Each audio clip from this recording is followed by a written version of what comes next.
What do you call a man who saves the lives of innocent men, women, and children? A hero? Not if you're a Palestinian preventing terror attacks and saving the lives of Jewish Israelis and others. I know this isn't right to go and kill people on the street. This isn't right to blow up buses. But that's not the view of the Palestinian Authority, who condemn this man and others as collaborators for helping Israel. Some say thousands of Palestinians underwent torture, even death, for acts the rest of the world would call heroic. That's why an Israeli law firm here is representing 52 accused collaborators and suing the Palestinian Authority for compensation. We have the privilege to represent those Arabs who were tortured, to give a little bit of comfort and try to protect those people. The violence took off in the 1990s after the signing of the Oslo Accords between Israel and the PLO. That's what's called the peace process today. Terror was rampant in Israel. There weren't just a few Palestinians that were helping Israel to fight terrorism. The Oslo Accords required the Palestinian Authority to fight terror, but according to attorney Bark Kדם, that didn't happen. The Palestinian Authority that had made a deal with Israel in the Oslo Accords carried out actions against those collaborators that were trying to prevent terror. They captured them. They imprisoned them in conditions that were very hard. They tortured them, a torture that was hell, to get a confession from them that they helped Israel. The stories are hideous. They took his little sister, a teenager, brought her to jail, and threatened him, if you don't confess, we'll rape your sister.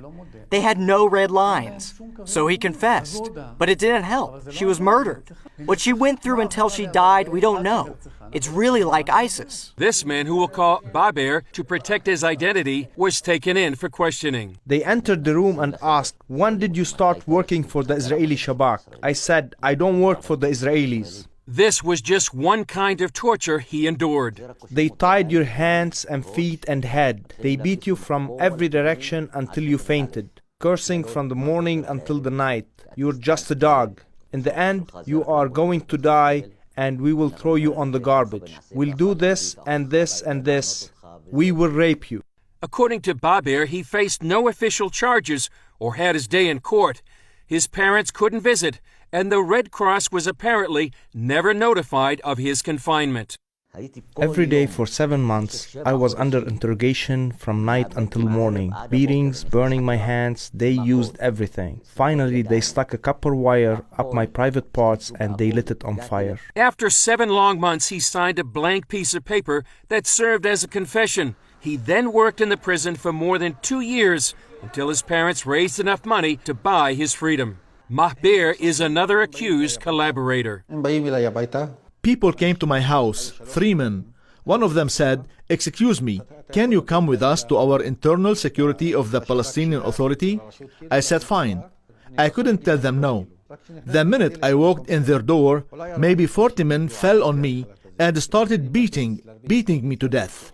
When they stopped, they left him bruised, bleeding, and alone. In the evening, he came to me, and the interrogator said to me, "I'm Hitler. You know what Hitler did to the Jews?" I said, "Yes." He said, "Like Hitler did to the Jews, I am going to do to you, collaborators." The beatings and torture went on for a year and a half. Then in 2002, at the height of the Second Intifada, Israel began Operation Defensive Shield in the Palestinian areas. The guards ran away, and Mahber was freed. So he returned to his village, his wife, and children. After 2 or 3 days, they came to my village with masks and weapons, and they started to shoot at my house. And all the village saw this. They wanted to take me out and kill me. But God didn't want me to die at the moment. So I argued with them and escaped to the state of Israel. Freedom hasn't been easy, however, for these falsely accused Palestinians. Many don't have Israeli citizenship or medical insurance. Others can't work because of physical injuries and emotional trauma. Plus, they're separated from their families.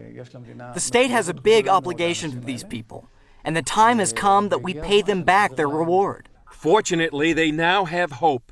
More than 15 years after the torture ended, their lawyers won a suit, leading to a 2,000-page verdict from the judge, one of the longest in Israel's history. Initially, it provides the victims about $420,000. enough to cover medical evaluations. The next move, determining the extent of their injuries and claiming an estimated millions of dollars in damages from the Palestinian Authority.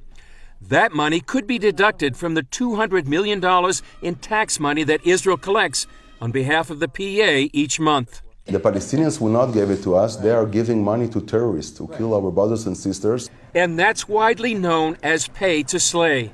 As we've reported, each year the PA doles out some $300 million in compensation, much of it American tax dollars, to terrorists who attack Israelis.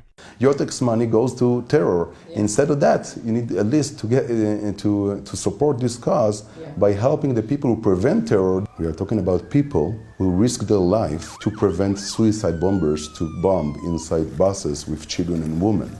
So those are heroes. Attorney Nati Rome says the story is even more shocking. Rome says of the more than 230 human rights organizations they notified, 99% replied they have no means to help. Where is the UN? Where is the EU? Where is everybody who would like to speak about human rights in the Middle East? This is the real story. Only one group took the challenge. We think that dealing with human rights of Palestinians is our obligation, no matter what our political view is. Mary Shalem, CEO of the Institute for Zionist Strategies, says helping these men is what being human is all about. We have an explanation why the other human rights organization didn't want to take care of it. They didn't want to deal with suing the Palestinian Authority. And the other reason, we are dealing with collaborators who helped the security of Israel. They've taken the first steps in a long battle. Now they hope Israel and the West will join them in standing behind these unsung heroes. Chris Mitchell, CBN News, Jerusalem.